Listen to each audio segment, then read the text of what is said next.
पतसंस्थेचे वर्ष अखेरीचे आर्थिक रिझल्ट हे तुमच्याबरोबर लोकांसाठी शेअर करताना मनापासून आनंद होतो। यावर्षी पतसंस्थेने 10,94,00,000 रुपयाचा निव्वळ नफा हा प्राप्त केलाय। वसुली हा संस्थेचा अत्यंत महत्त्वाचा घटक असतो। 25-26 या आर्थिक वर्षामध्ये 99.82% इतकी विक्रमी वसुली पतसंस्थेने केलेली आहे आणि गेल्या वर्षीपेक्षा साधारणपणे 18.81% एवढी वाढ आपल्या व्यवसायामध्ये संस्थेने केलेली आहे। संस्थेच्या ठेवी 408 कोटींच्या पलीकडे गेल्या आहेत। संस्थेची कर्ज 302 कोटींची झालेली आहे। सर्वात महत्त्वाचं म्हणजे संस्थेच्या बँकांकडच्या गुंतवणुका यांचा जर विचार केला तर त्या गुंतवणुका 169 कोटींच्या झालेल्या आहेत। संस्थेचा स्वनिधी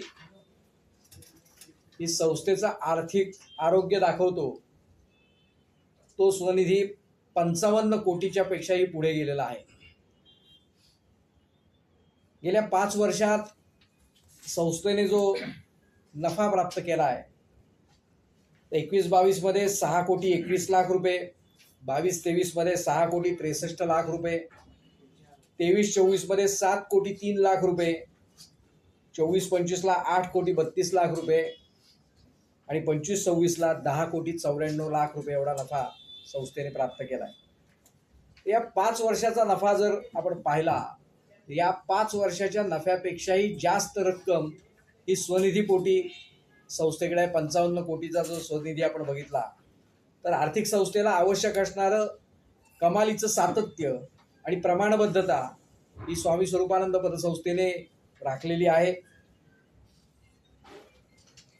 नवीन आर्थिक वर्षामध्ये संस्थेच्या ठेवी या 500 कोटीपर्यंत पोहोचवण्याचा उद्देश निश्चित करण्यात आलाय। तसंच नवीन कार्यालय हे ऑक्टोबर महिन्यापर्यंत पूर्ण होईल। 4 मजली कार्यालय रत्नागिरी शहरामध्ये तयार होतंय। संस्थेचं प्रधान कार्यालय त्या ठिकाणी शिफ्ट होईल। तसंच रत्नागिरी बाजारपेठ अशी नवीन शाखा त्या ठिकाणी स्थानापन्न होईल। आजपर्यंत दुसरा एक स्थैर्याचा मुद्दा अधिकचा सांगायचा झाला तर गेल्या 35 वर्षामध्ये संस्थेने 26,000 चौरस फुटाची जागा स्वतःच्या कार्यालयासाठी खरेदी केली। आज 17 शाखांपैकी 10 शाखा या स्वमालकीच्या जागेमध्ये संस्थेच्या आहेत।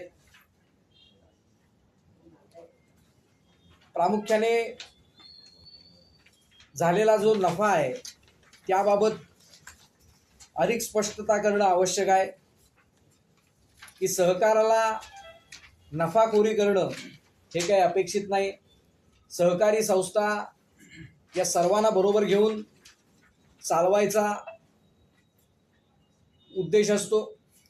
एकमेका सहकार्य करू अवघे धरू सुपंथ याच प्रिन्सिपलचा अवलंब करत स्वामी स्वरूपानंद पतसंस्था गेली 35 वर्ष वाटचाल करते। मात्र संस्थेकडे उपलब्ध असलेला सर्व निधी हा योग्य पद्धतीने कार्यान्वित केल्यामुळे, वितरित केल्यामुळे आणि त्याची योग्य पद्धतीने मॅनेजमेंट केल्यामुळे संस्थेचं उत्पन्न वाढतं। वसुली ही तंतोतंत परिपूर्ण केल्यामुळे संस्थेचं व्याजाचं उत्पन्न वाढतं आणि या सगळ्याचं पर्यवसन हे संस्थेला सातत्यपूर्ण आणि चांगल्या पद्धतीचा नफा होण्यात होतं। त्यामुळे 10,94,00,000 रुपयांचा जो नफा झालेला आहे हा निव्वळ नफा आहे। निव्वळ नफा याचा अर्थ सगळ्या प्रकारचे आवश्यक असणारे खर्च आणि तरतुदी या त्याच्यातून केल्यानंतर जे शिल्लक राहतं त्याला निव्वळ नफा म्हणतात। या नफ्यातून आवश्यक असणारी गंगाजळी आवश्यक असणारा लाभांशासाठीची तरतूद, त्याचबरोबर वेगवेगळ्या कारणांसाठी जे निधी गठीत केले जातात ते याच्यातनं केले जातात. मी आजपर्यंत संस्थेने जवळजवळ आपल्या प्रत्येक वर्षाच्या नफ्यातून 50 ते 55% रक्कम ही परत व्यवसायामध्ये गुंतवली, स्वनिधी त्याच्यातनं निर्माण झाला आणि त्यामुळे संस्थेचा स्वनिधी ही महाराष्ट्रातल्या अन्य कोणत्याही संस्थेच्या स्वनिधीमध्ये जेवढी वाढ नसेल तेवढी वाढ स्वामी स्वरूपानंद पतसंस्थेच्या माध्यमातून स्वनिधीमध्ये सातत्याने केली जाते. सुरुवात झाली संस्थेची त्यावेळेला फक्त 300 सभासद होते. गेल्या 35 वर्षात संस्था प्रचंड लोकाभिमुख पद्धतीने वाढली आणि आज अखेर 49,000 सभासद, ज्याच्यामध्ये साधारणपणे 22,500 हे ठेवीदार असतील, 19,000 हे कर्जदार असतील. अशा पद्धतीने ही संस्था वाढते आणि सगळ्यात महत्त्वाचं सांगायचं झालं तर संस्थेकडे वाढणाऱ्या बचत खात्याची संख्या ही मोठ्या प्रमाणावर आहे. जवळजवळ 31 कोटी रुपये हे बचत खात्यामध्ये संस्थेकडे येत आहे. त्याचा अर्थ एवढ्या मोठ्या प्रमाणावर लोक हे स्वरूपानंद पतसंस्थेला माध्यम म्हणून वापरत आहेत आणि या स्पर्धेच्या युगामध्ये इतक्या मोठ्या प्रमाणावर संस्थेचा कनेक्ट हा ग्राहकांबरोबर आहे. याचं कारण संस्थेबद्दल प्रचंड विश्वासार्ह असं वातावरण जनमानसामध्ये आहे आणि त्याचा उचित असा लाभ हा संस्थेच्या सर्व योजना या उद्दिष्टपूर्ती करता केल्याचं आपल्याला लक्षात येईल. संस्थेने जवळजवळ 26,000 ट्रान्झॅक्शन हे IT सेक्टरच्या माध्यमातून केलेले आहेत. IT सेक्टरच्या माध्यमातून व्यवहार करत असताना अन्य बँकेची मदत घेऊन NEFTच्या माध्यमातून, RTGSच्या माध्यमातून मोठ्या प्रमाणावर ट्रान्झॅक्शन होतात. जवळजवळ 117 कोटींच्या आसपासचे ट्रान्झॅक्शन हे NEFT RTGSच्या माध्यमातून संस्थेकडे होत आहेत.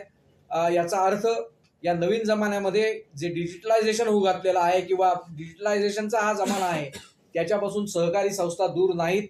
सहकारी संस्थांच्या माध्यमातूनही या डिजिटल प्लॅटफॉर्मचा वापर केला जातोय आणि स्वाभाविकपणे सहकारी संस्थांचा ग्राहकही या नवीन डिजिटलायझेशन प्लॅटफॉर्मचा वापर करताना आपल्याला दिसत आहेत. त्यामुळे सर्वच बाबतीमध्ये संस्थेने मोठ्या प्रमाणाचा पल्ला गाठलेला आहे. एक मोठा आर्थिक उद्दिष्ट हे संस्थेने प्राप्त केले. सर्व कर्जदार यांनी केलेलं सहकार्य हे अनमोल म्हणावं लागेल. सर्व कर्जदार हाताच्या बोटावर मोजण्या एवढे कर्जदार आहेत की त्यांची थकबाकी आहे, पण बाकी सर्व कर्जदारांनी मोठ्या प्रमाणावर सहकार्य करून संस्थेची वसुली ही विक्रमी राहावी म्हणून उत्तम योगदान दिलंय.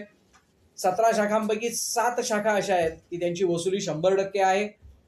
उरलेल्या शाखांमध्ये 1-2 असा काहीतरी अडचण आलेले सभासद कर्जदार आहेत, त्यांच्यामुळे त्यांची थोडीशी रक्कम राहिली. पण आपण मगाशी सांगितलं त्याप्रमाणे 99.82% याचा अर्थ केवळ 0.25 किंवा अशी काहीतरी वसुली आमची रिमेन असेल. बाकी सगळी वसुली ही पूर्णांशाने झालेली आहे. त्यामुळे महाराष्ट्रातल्या पतसंस्था चळवळीला एक वेगळी दिशा देण्याचं काम मला वाटतं स्वरूपानंद पतसंस्थेने केलंय. कोकणातली ही पतसंस्था संपूर्ण महाराष्ट्र कार्यक्षेत्र व्यापून राहिलेली आहे आणि संपूर्ण महाराष्ट्रामध्ये एक ऊर्जावान वातावरण निर्माण करावं अशा प्रकारची ही आकडेवारी आहे. आपल्या सर्वांच्या माध्यमातून मी ती आकडेवारी जनतेपर्यंत पोहोचवण्यासाठी आपण सर्वांनी सहकार्य करावं अशा प्रकारचं आवाहन करतो.